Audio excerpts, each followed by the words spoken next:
고무신을 신고 다녔어요. 근데 고무신이 그나마 햇빛이 쨍쨍하고 이럴 때는 괜찮아요. 비가 왔을 때가 문제예요. 비가 오면 그냥 미끄러지고 그래서 신고 달릴 수가 없어요. 그러면 두 손에 고무신을 쥐고 그렇게 달려야 돼요. 근데 어느 날 어머니가 시장에 가가지고 운동화를 하나 사오신 거예요. 그 운동화가 얼마나 좋은지. 밖에서 신고 오면 물로 다 씻어가지고 방에다가 놔뒀다가 조금 닳아지면 이제 마루에다가 놔뒀다가 그렇게 해서 한동안을 물로 씻고 이렇게 했습니다. 선물이라는 것은 너무 좋은 것이죠. 네. 그때 얼마나 기뻤는지요. 여러분, 어떤 사람들은 선물로 자동차를 받았다 그래요.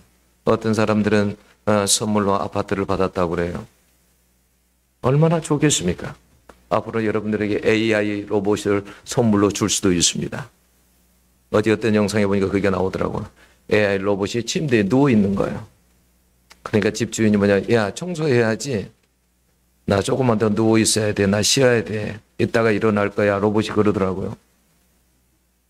그러니까 주인이 무서워라 그러더라고요. 로봇이 침대에 누워 있는 거예요. 사람처럼 누워서. 그래서 청소도 하고 요리하라 그러면 불 켜라 그러면 다 켜고. 인간에게 여러분 인간이 받은 가장 큰 선물은 뭐냐면 복음이라는 것입니다. 예수라는 거예요. 그런데 이런 가장 큰 선물 복음 예수를 우리는 받았는데 우리에게는 그런 감격이 없어요. 그런 감사가 없어요. 왜냐하면 우리의 영적인 눈이 어두워져서 그래요. 여러분 언젠가 기도원의 그 원장이 저한테 한 이야기가 있어요. 그 힘들고 어려워서 고난 가운데서 산꼭대기에 가가지고 그 무서운 데서 천막을 쳐놓고 기도하다가 성령의 능력을 받았어요, 이분이. 그래서 기도원을 시작한 거예요. 근데 사람들의 소문이 나서 거기 가면 병이 나더라. 대단한 신유를 받았다더라. 은사를 받았다더라. 사람들이 막 찾아오고 밖에서 부르는 거예요. 그래서 그렇게 다니다 보니까 밖에 나가면 사람들이 알아주고 돈 주고 그러다 보니까 주님하고 교제하는 시간이 점점 짧아지는 거예요. 저한테 이런 이야기 하더라고요. 목사님, 제가 눈이 많이 어두워졌어요. 영적으로 많이 어두워져서 예전과 같지 않습니다. 세상을 사랑하면 사랑할수록 주님이 안 보입니다. 세상을 사랑하면 사랑할수록 예수가 안 보입니다. 우리 눈에. 그게 바로 영적인 눈이 어두워지는 거예요.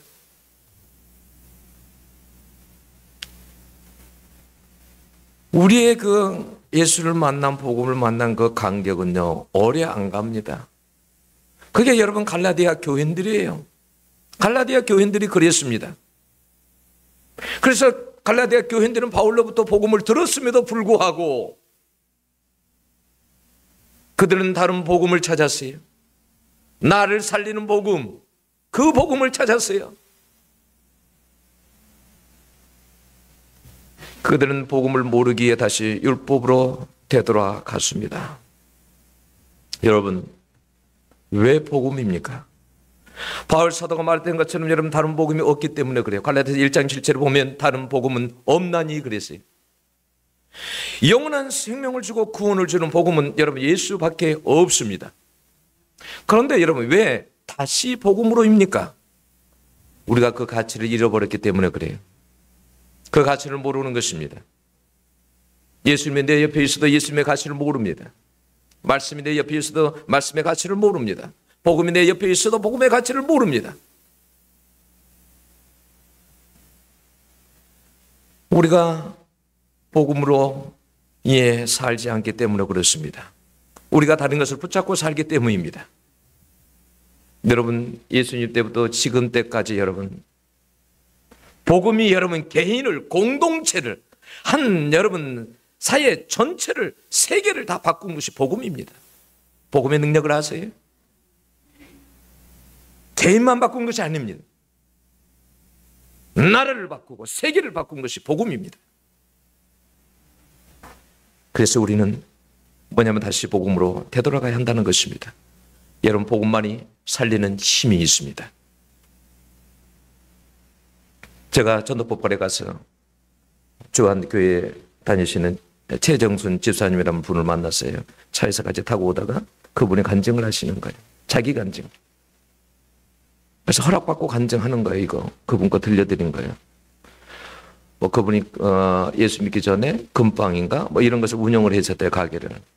근데 자기 가게 안에는 자기는 예수는 안 믿지만은 성경책이 놓여져 있었대요. 놓여져 있었지만 자기는 성경책을 한 번도 보지 않는 겁니다. 근데 자기는 안 믿었는데 믿는 사람들이 와도 예수 믿으란 말을 한 번도 한 적이 없답니다. 자기 가게에 성경이 있고 자기는 예수도 안 믿는데 예수 믿으란 말을 한 번도 하는 사람이 없었답니다. 누구도 전도하지 않았어요.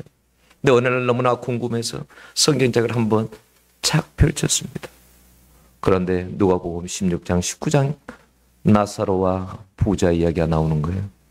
그리고 지옥에 관한 이야기가 거기에 선명하게 자기 눈에 보이는 것입니다. 너무 두려운 생각이 들었습니다. 아, 나는 이러다가 지옥에 가게 생겼구나.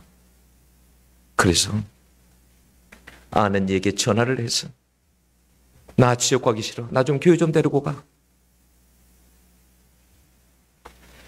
그렇게 해서 교회를 가게 됐고 그날 그렇게 자기가 좋아하는 술을 그날 끊었답니다. 그날 술이 끊어지더랍니다. 그러다가 다시 교회를 다니다가 나중에 다시 세상으로 갔답니다. 교회 떠난 지 15년이 되었습니다.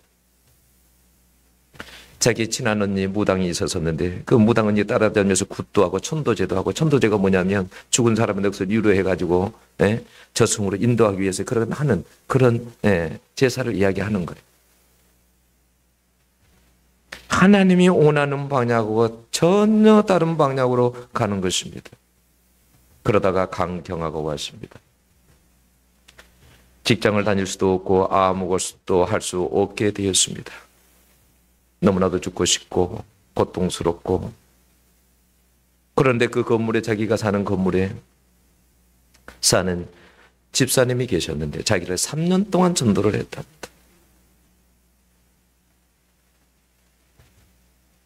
어느 날 자기가 방에서 화장대를 보고 있는데 화장대에 그 십자가가 있었는데 십자가에 못 박힌 예수님이 마음에서 믿어져 버리더랍니다. 그래서 죄를 고백하고 그러다가 방언도 받고 기도할 때 성령의 시원한 바람이 자기의 등 뒤로 타고 가는 것을 느끼게 되었답니다. 신비한 경험을 한 거예요. 그래서 그분은 그가 복음을 진짜 알고 난 다음에, 예수를 알고 난 다음에는 이제는 이 복음이 나를 살렸다. 그래서 내가 어떻게 하면 예수를 위해서, 복음을 위해서 할 수 있을까? 그래서 여러분 만사를 제쳐놓고 여러분 복음의 현장에 뛰어나오는 거예요. 저희들한테도 그런 거, 목사님 언제든지 불러주십시오. 전도할 때 필요하면 언제든지 불러주십시오. 여러분 얼마나 멋집니까? 응? 여러분 복음만이 희망이요 소망인 줄로 여러분 믿습니다. 여러분, 우리 디모데후서 1장 8절에 이런 말씀이 있습니다. 주를 위하여 갇힌 자 된 나를 부끄러워하지 말고 오직 하나님의 능력을 따라 복음과 함께 고난을 받아라. 바울의 말입니다. 바울이 말년에 죽음을 앞두고 감옥에 있었습니다. 여러분 지금 순교 직전이에요.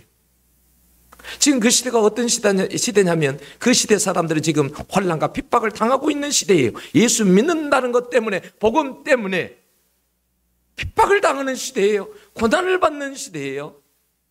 그런데 디모데에게 뭐라고 하냐면 복음을 위해서 너 고난을 받아라 이렇게 말해요. 복음을 피하라가 아니에요. 복음을 위해서 고난을 받아라라고 말해.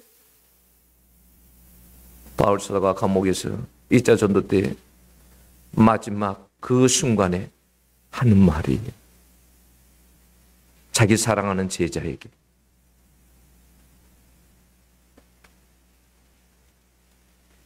왜 그렇게 말했을까요? 여러분, 이것만이 유일한 가치이기 때문에 그래요. 이것만이 인간의 소망이고 이것만이 인간에게 구원을 가져다 주기 때문에 그래요. 그래서 바울은 어떻게 고백했습니까? 로마서 1장 16절 17절은 뭐라고 고백했습니까? 내가 복음을 부끄러워하지 아니하노니 이 복음은 모든 믿는 자에게 구원을 주시는 하나님의 능력이 됨이라 그랬어요. 복음이 무엇을 가져다 준다고요? 구원을 준다. 그게 그냥 되는 게 아니에요. 하나님의 능력으로 되는 것입니다. 여러분, 바울과 우리의 다른 점이 뭡니까? 우리는 복음을 부끄러워합니다. 입 밖에 복음을 내지 못합니다. 우리는 예수를 말하지 못합니다. 우리에게는 예수가 부끄러운 예수가 되어버렸습니다. 주님이 그런 말씀을 하셨습니다. 얘들아, 너희들이 나를 이 땅에서 만약에 부끄러워하면 나도 하늘에서 너희들을 만날 때 부끄러워할 것이다. 나도 모른다 할 것이다.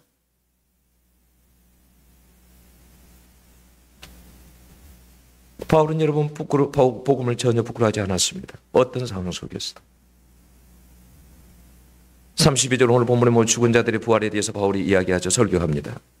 이거 여러분 그때 당시에 그 장소에서 이거 여러분 받아들이기 어려운 힘든 주제입니다. 특별히 여러분 이 아테네에서 여러분 그렇습니다. 그들은 여러분 육체를 악하고 속된 것으로 보았기에 육체가 부활한다는 것은 받아들이기 어려웠습니다. 상상도 못하는 일이에요. 사람이 육체를 가지고 부활한다. 이건 받아들일 수 없는 거예요. 아테네에서. 그런데 부활을 말하는 것입니다.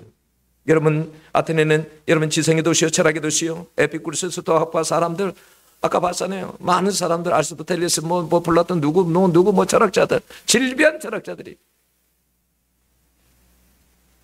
그런 곳에서 예수가 십자가에서 우리 죄를 위해서 죽었다가 다시 살아나셨다. 부활하셨다. 그러므로 우리도 그 예수 그리스도가 부활의 첫 열매 되었으니까 우리도 죽어도 다시 살아난다. 부활한다. 예수만이 소망이다.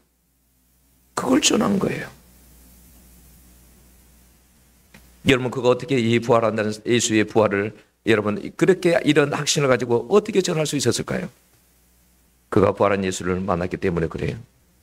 여러분 사도행전 9장에 보면 여러분 그가 그리스도인들을 잡으려고 공문을 받으려고 여러분 다메섹으로 갈 때 하늘에서 빛이 강한 빛이 여러분 비쳐서 여러분 땅바닥으로 여러분 떨어집니다.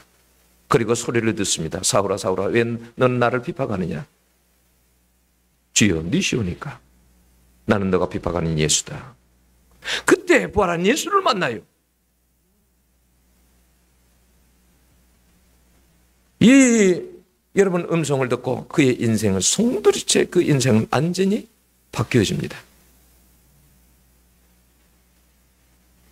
바울은 여러분 그래서 예수를 만나고 난 다음에 그가 빌립보서 3장 8절에 이렇게 고백합니다. 나는 그리스도를 위해서 모든 것을 잃었고 그것들을 모두 쓰레기로 여기고 있습니다. 공동번역에서 번역한 것을 여러분들에게 읽어드린 거예요. 예수를 만나고 난 다음부터는 내 안에 예수가 있고 난부터는 예수 외에는 다 쓰레기입니다. 다른 것들은 예수 그리스도에 비하면 다른 것들은 쓰레기와 똑같다라는 거예요. 여러분 10절을 한 번 더 공동번역으로 들어보시겠습니까?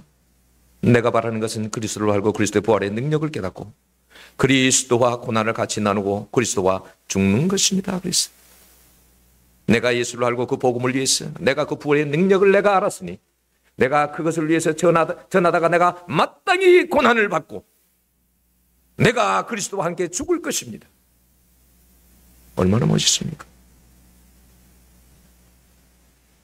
여러분 그거 어떻게 바뀌었습니까? 예수 그리스도 한 분이면 된다는 것입니다. 예수보다 여러분이 귀한 것은 이 세상에 없다는 것입니다. 그래서 복음을 위해 고난을 받고 복음을 위해 죽겠다는 거예요. 자기가 고백합니다. 자기는 예수 그리스도를 만나기 전에 자기의 삶은 너무 낮은 수준의 삶이었다라는 거예요. 여러분 그가 왜 낮은 수준의 삶입니까? 유대인 중에 유대인이요 바리새인 중에 바리새인이요 율법으로도 흠이 없는 자요 엘리트 코스를 받은 사람입니다. 학벌로도 가문으로도 부족함이 없는 사람입니다. 그런데 왜 자기가 낮은 삶을 살았다고 말합니까?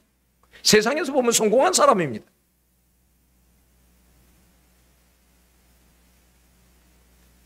그는 세상에서는 육체적으로 자랑할 것이 많은 사람이었습니다. 빌립보 3장 14절에요. 공동번역으로 읽어드립니다. 하나님께서는 그리스도 예수를 통하여 나를 부르셨어요. 높은 곳에 살게 하십니다. 그랬어요. 높은 곳? 하늘의 삶을 말하는 거예요. Upward call of God in Jesus Christ. 위를 향해서, 위를 보고, 땅에 살지만 위를 보고. High calling이라고 다른 영어 성경에는 번역했어요. 높은 부르심이에요. 자기 부를 때 이 세상에 뭐 그런 거 하라고 자기 부르지 않았다라는 거예요. 더 높은 부르심이 있다라는 거예요. High calling. Call me heavenward. 하늘을 향해서 산다는 거예요. 땅에 살지만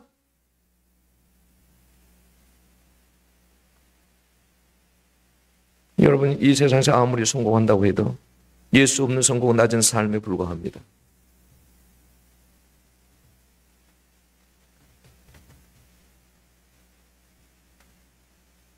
베드로가 여러분 어느 날 고기를 잡고 있었죠. 베드로는 어떤 생각과 어떤 가치관과 어떤 목적을 가지고 어떤 목표를 가지고 살았을까요? 고기를 부지런히 잡고 있었습니다. 그는 고기 잡는 것이 낙이고 고기를 많이 잡는 것이 그의 소망입니다. 희망이죠.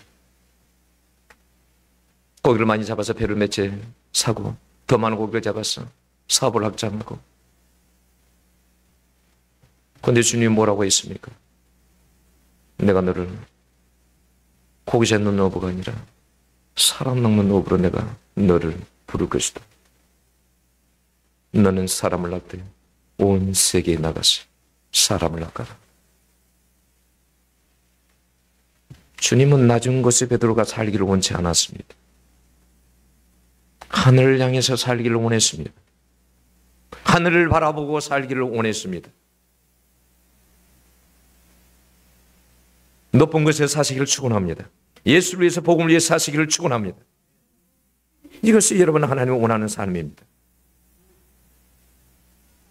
여러분 온색적인 복음, 죽은 자의 부활을 전하면 누가 믿을까? 그건 여러분 인간의 생각이에요. 인간의 생각.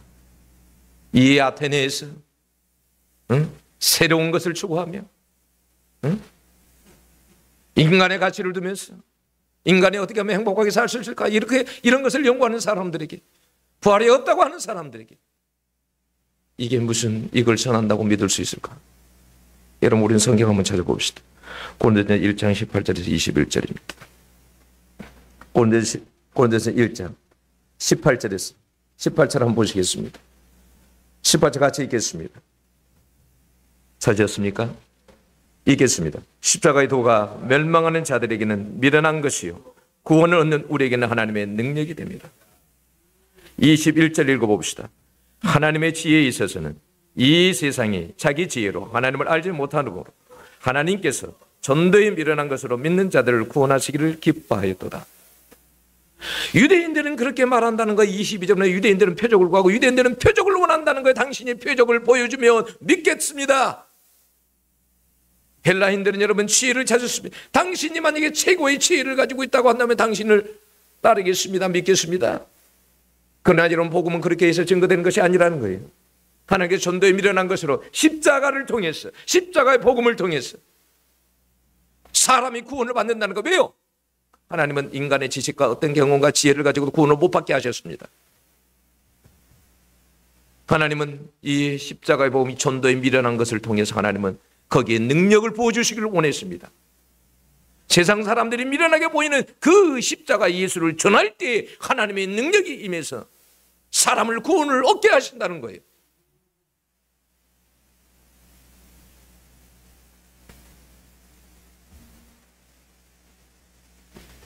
그래서 여러분, 복음은 그래서 여러분 능력입니다. 능력.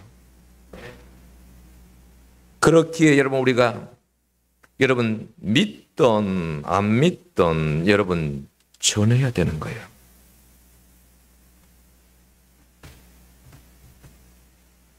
여러분, 바울이 32절에 복음을 전했습니다. 반응이 어떠한가요? 볼까요? 어떤 사람은 죽은 자의 부활을 듣고 어떤 사람은 뭐라고요? 조롱도 하고 조롱했답니다. 조롱도 하고 비웃고 여러분 가짜라고 이렇게 말하고 어떤 사람은 이 일에 대하여 내 말을 다시 듣겠다. 이런 사람도 있었어요. 미룬 사람도 있었어요.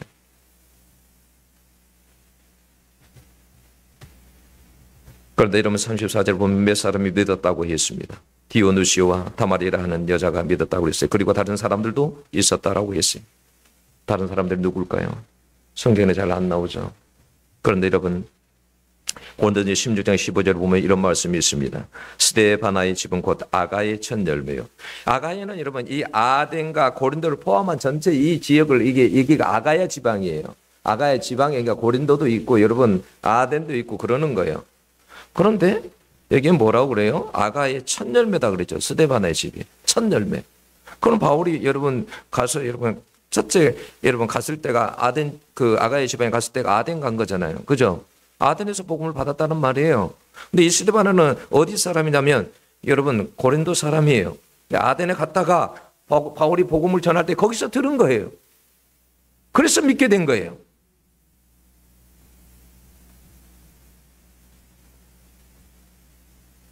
가서 한 번 들었는데 믿게 되었어요.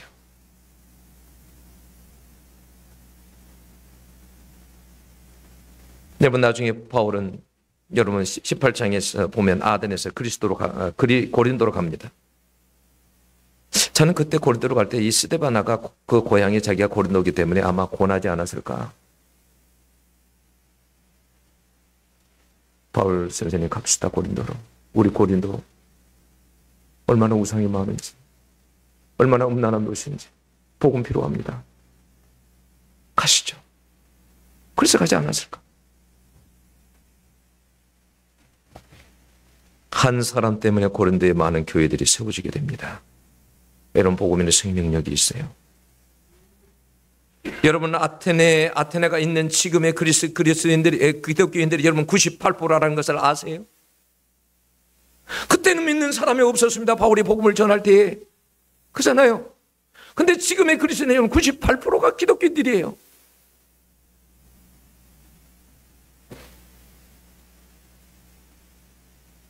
이것이 복음의 힘이에요. 이것이 하나님이 하신 일입니다. 하나님은 바울 한 개인을 통해서 한 나라를 바꿔놓았습니다. 그러므로 여러분 복음을 위한 고난을 피하지 마시기를 여러분 바랍니다. 여러분 바울은 복음을 전하는 현장마다 고난이 있었어요. 유럽으로 갔습니다. 마게도냐 첫 빌립보에 갔습니다. 고난 없었습니까? 실컷 매맞았습니다. 감옥에 갇혔습니다. 여러분 데살로니가 갔을 때 여러분 고난이 없었습니까? 유대인들이 이번에 얼마나 방해했습니까? 베레아 갔을 때는 여러분 어려움이 없었습니까?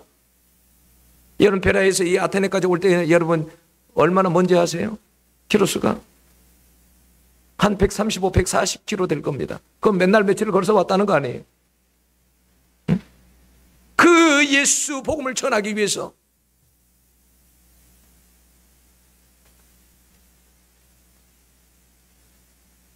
여러분 복음을 전할 때 예수를 전할 때 고난이 여러분 없을 수가 없어요. 그런데 아셔야 될 것은 고난 뒤에는 반드시 열매가 있다는 걸 아셔야 돼요. 여러분 우리는 자유를 누리고 있잖아요. 여러분 이 자유를 누리기 위해서 얼마나 많은 사람이 죽었습니까? 안 그래요? 전두환 시대에도 노태우 시대에도 박정희 시대에도 얼마나 많은 사람이 죽었습니까? 자유를 위해서. 이 자유를 쟁취하기 위해서. 일본에 우리가 압제 속에 있었을 때에 우리의 독립을 위해서 얼마나 독립투사들이 얼마나 많은 사람들이 죽었습니까? 이 자유를 얻기 위해서. 고난이 없이 자유가 얻어지겠습니까? 여러분 탈북민들 생각해 보세요. 자유를 얻기 위해서 넘어올 때 고난이 하나도 없습니까? 그렇게 자유가 그냥 주어집니까? 아픔이 있습니다. 때로는 식구들을 놓고 옵니다.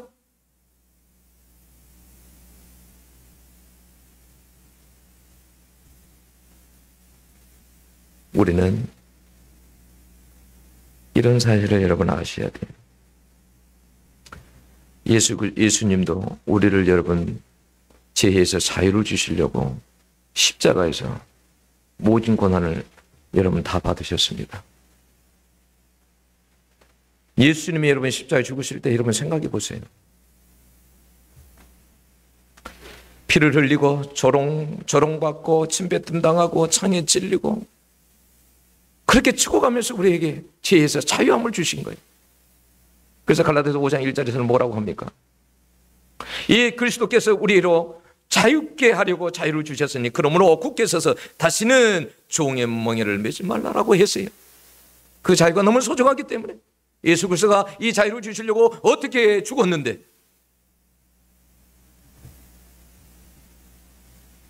우리는 고난받기 싫어서 남에게 욕먹고 무시당하고 왕따당하고 싫은 소리 안 들으려고 우리는 복음을 안 전합니다. 예수를 말하지 않습니다. 고난을 피하고 싶었어요. 네. 여러분 아셔야 될 게 고난을 피하면 열매가 없습니다. 자유하지 않아요.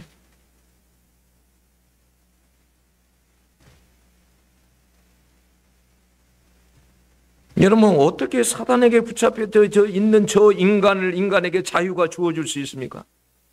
영적 싸움을 하지 않고 여러분 주어질 수 있습니까? 아니요. 저는 어떨 때 기도할 때 고통스럽습니다. 솔직히 말하면. 고통스러울 때가 많아요. 하나님, 어제도 밤에 기도할 때 그랬습니다. 하나님, 나는 이 성도를 위해서 내가 얼마나 오랫동안 기도해 왔는데 어찌해서 아버지는 침묵하십니까? 어찌해서 아버지는 아무 말씀 안 하십니까? 왜 아버지는 일을 안 하십니까? 고통스러울 때가 있어요. 저는 목회자라 그래서 그런지 몰라도 성도들이 있잖아요. 막 세상을 사랑하고 예수님을 멀리하고 그러면 너무 괴롭습니다. 솔직히. 괴로워요. 막 힘들어요. 아버지 저 영혼을 어찌합니까? 아버지 불쌍히 여겨주십시오. 그 영혼을 좀 아버지 보내주세요. 세상으로부터 떠날 수 있도록 좀 도와주세요. 그의 마음이 세상에 온통 가 있습니다. 아버지 어찌하면 좋습니다.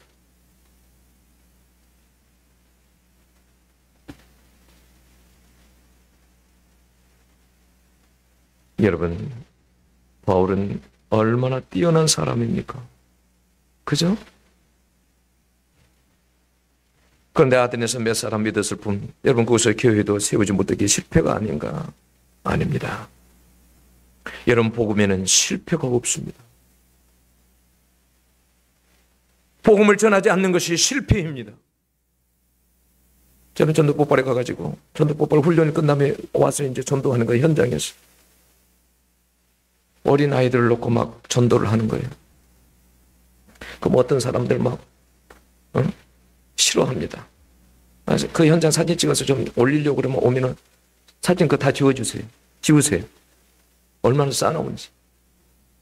근데 요즘은 전도 현장에서 제가 느끼는 게 뭐냐면요. 예수 믿는 사람들은 정말 어떻게 보면 예수 믿는 사람들이 더 하더라고요. 그런데 딱 있으면 가서 인사를 해요. 안녕하세요. 예, 예수 믿으시라고 왔습니다. 예수님 아세요? 그럼 얼마나 차가운지. 이름 얼마나 좋아요. 아유 수고 많으시네요 목사님. 이름 얼마나 좋아요. 얼마나 다들 냉철한지. 저 사람이 예수 믿는 사람인가. 우리 같으면 복음 전하고 그러면 잘한다고 뭐라도 사가지고 막 갈 것도 갖고 잘한다고 응원도 해주고 그럴 것 같은데.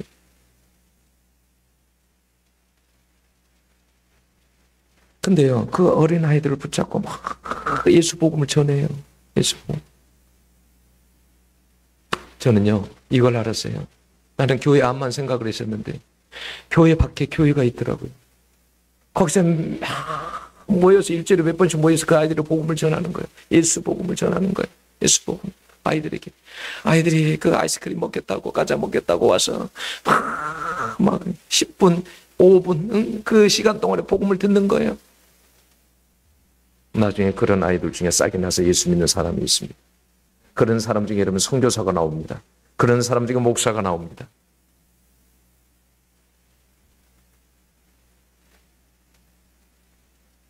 여러분, 무너진 기독교가 살아나는 방법이 무엇일까요? 이 땅의 기독교가 얼마나 철저히 무너졌습니까? 보통 짜증나요. SNS 이런 거 보면 짜증나고 목사로서 너무너무 힘들고 무너진 기교가 살아나는 방법이 복음밖에 없어요. 여러분 다른 것을 붙잡으면 안 돼요. 온색적인 복음을 가지고 붙잡고 여러분 살아야 합니다. 여러분 복음만이 희망이고 소망이기 때문에 그래요. 복음만이 모든 것을 여러분 가능하게 하기 때문에 그래요. 여러분 마르크스의 전기를 읽어보았습니까? 저는 그 두꺼운 책을 한번 오래전에 읽어본 기억이 있습니다. 마르크스가요, 여러분 참 힘들게 살았어요. 그래서 요즘 같은 자취방처럼 옮겨 다니면서 학교도 제대로 어렵게 살았어요. 그래서 늘 어떤 생각을 했냐면, 난 어떻게 하면 유토피아적인 세상을 만들어 볼까? 어떻게 하면 모든 자들이 다 이 돈 때문에 이렇게 힘들지 아니하고 평등하게 살아갈 수 있을까? 유토피아적 이상적인 세계를 어떻게 하면 만들 수 있을까?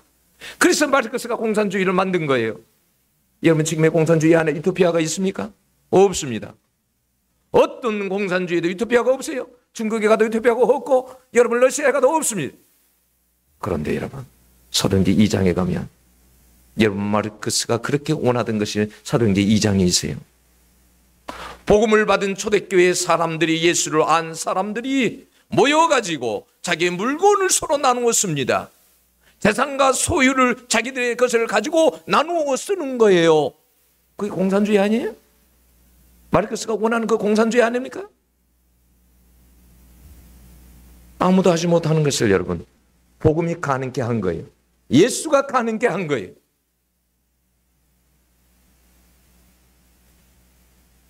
그래서 그것이 복음이 전부인 줄 알기 때문에 여러분 아무리 그때 당시 여러분 지도자들이 복음 전하는 사도를 잡아다가 절대 말하지 말라 해도 그들이 뭐라고 했습니까?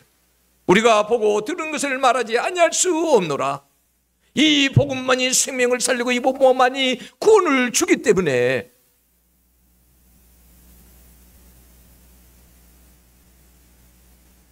여러분 그러니까 그 생각을 가지셔야 돼요. 복음이 답이다.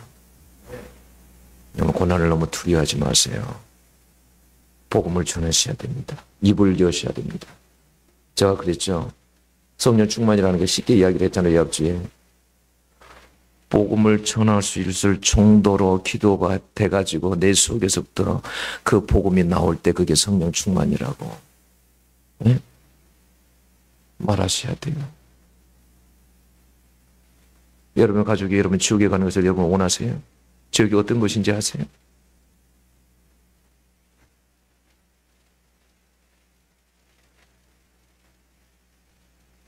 여러분 복음만으로 충분합니다. 모든 것을 복음에 들어가면 사는 역사가 여러분 있습니다.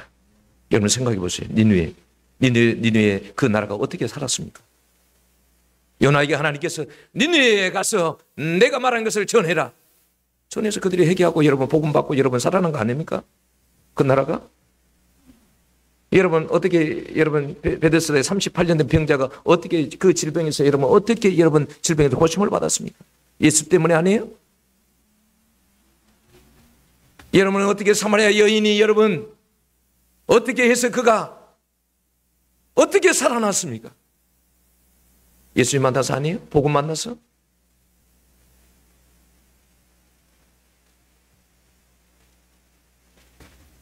어제요 제가 그런 감정을 하나 봤어. 무슨 감정이냐면 모르겠어요. 그분이 나이가 보통 한 30대나 40대 정도 되었다고 봐야 되나? 그런 분인데 이분이 어렸을 때 교회를 다녔었어요. 어렸을 때. 아버지가 기독교인이었어요. 근데 이제 살다가 아버지가 이혼한 거예요. 그러니까 교회는 항상 다녔어요. 교회 가서 예배 드리고는 그랬어요. 근데 자기가 생각할 때 하나님 없다라고 생각을 한 거예요. 하나님 안 계시다. 그래서 어떻게 했냐면 세상으로 나가서 여러분 스트리퍼 아시죠? 옷 다 벗고 댄스 추고 이런 거 스트리퍼하고 마약 장사하고, 그리고 코카인, 마약 이런 거 마시면서 마약 중독자가 돼서 그렇게 살아갔습니다. 자기는요 무신론자였어요. 환생을 믿고 진화론을 믿었어요. 자기는 하나님은 없다고 생각했기에 어느 날 타투 가게로 갑니다. 타투 가게에 가서 자기 엉덩이에다가 누워서 엉덩이에다 하나님이 없다는 것을, 상징적인 것을 이 엉덩이에다가 새기려고, 타투하려고 타투 가게를 들어갔어요. 그런데 갑자기 온몸이 마비가 돼버린 거예요. 온몸이. 그때 음성이 들립니다. 뭐라고? 하나님이 없다고? 너가 모든 것을 다 안다고? 그럼 내가 너에게 보여주지. 그리고 하나님께서 지옥을 보여주지. 지옥. 그런 지옥을 경험하고 마지막 시대에 내가 살고 있고 예수님이 오신다는 것을 알게 됐어요. 그래서 지옥 갔다 온 후에 친구들에게 전한 거예요. 야, 예수님 살아계시다. 너도 예수님 믿어야 된다. 그 나쁜 거 다 끊어야 된다. 친구들이 그랬어요. 너 미쳤다. 이 약물을 많이 복용해서 그런 거야. 너 세뇌돼서 그런 거야. 아무리 전해도 친구들이 안 믿는 거예요. 그래서 너무 괴로워서 하나님 앞에 기도한 거예요. 하나님, 나에게 하나님이 살아계시다는 것을 증거를 보여주세요. 친구들이 안 믿어요. 오늘 차를 운전을 타고 갑니다. 운전을 가면서도 울면서 하나님, 아무도 안 믿어요. 나는 봤는데 아무도 안 믿어요. 증거를 주세요. 그런데 갑자기 차 안에 그 볼륨 있잖아요. 높이는 게. 채널이 드득드득 쾅쾅쾅쾅 소리를 내면서 돌아가는 거예요. 그 노래가 나오는 거예요. 근데 자기의 딱 맞는 삶에 맞는 그 가사가 쫙 흘러나오는 거예요. 그리고 나서 하나님 앞에 또 질문을 하면 그때 멈췄다가 다시 그게 뜨득뜨득뜨득뜨득 하면서 움직이면서 다시 또 다른 메시지가 노래를 통해서 나오는 거예요. 그걸 계속 경험하면서 거기서 막 웁니다. 하나님 살아계십니다. 이 증거로 충분합니다. 아버지 살아계십니다.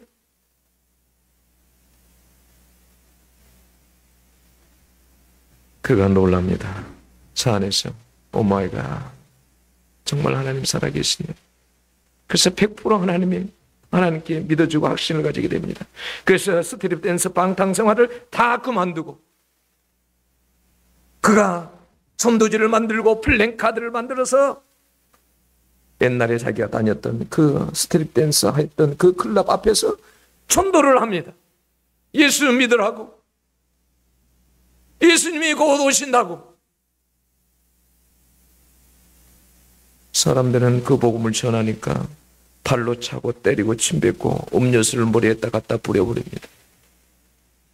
그는 이렇게 말해요. 나는 이 세상을 빨리 떠나고 싶어요. 나는 주님 있는 저 천국으로 빨리 가고 싶어요.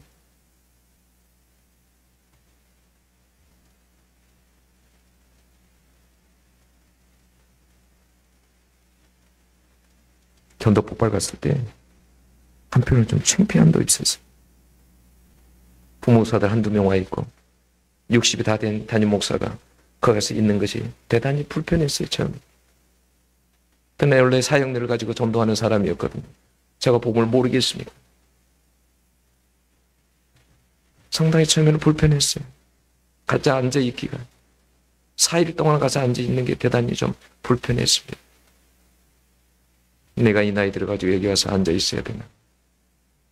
응? 그런데 듣고 들으면서 내 마음이 얼마나, 내 마음이 복음에 식어져 있는가. 이불을 붙이기 위해서 하나님이 날 여기를 불렀나 보다.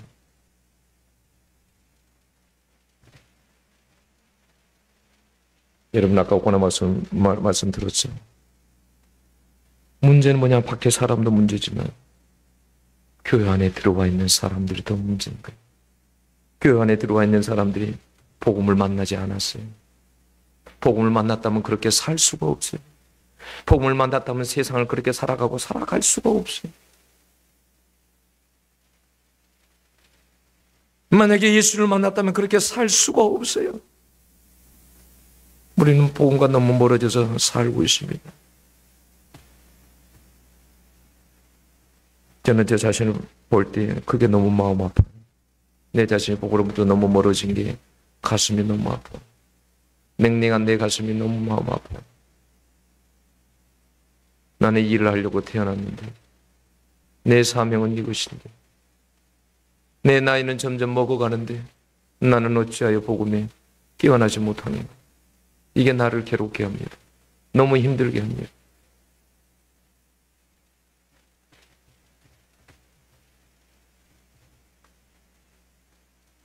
여러분,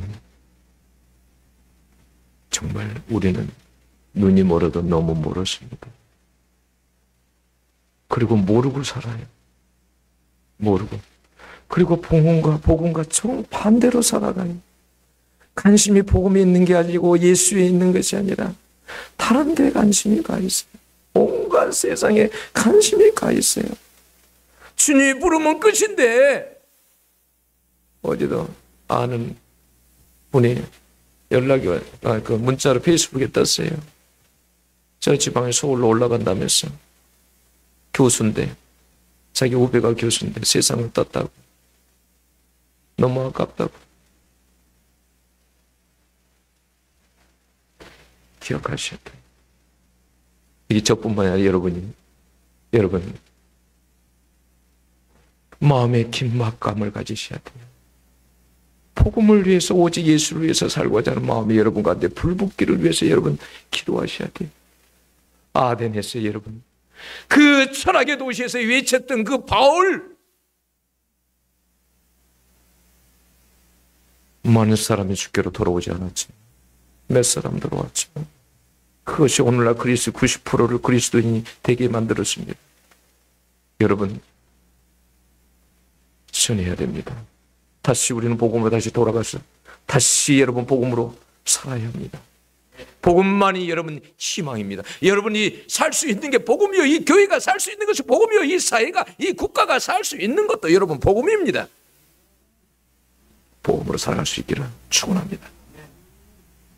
하나님 아버지, 이 시간도 이 말씀 들었습니다. 하나님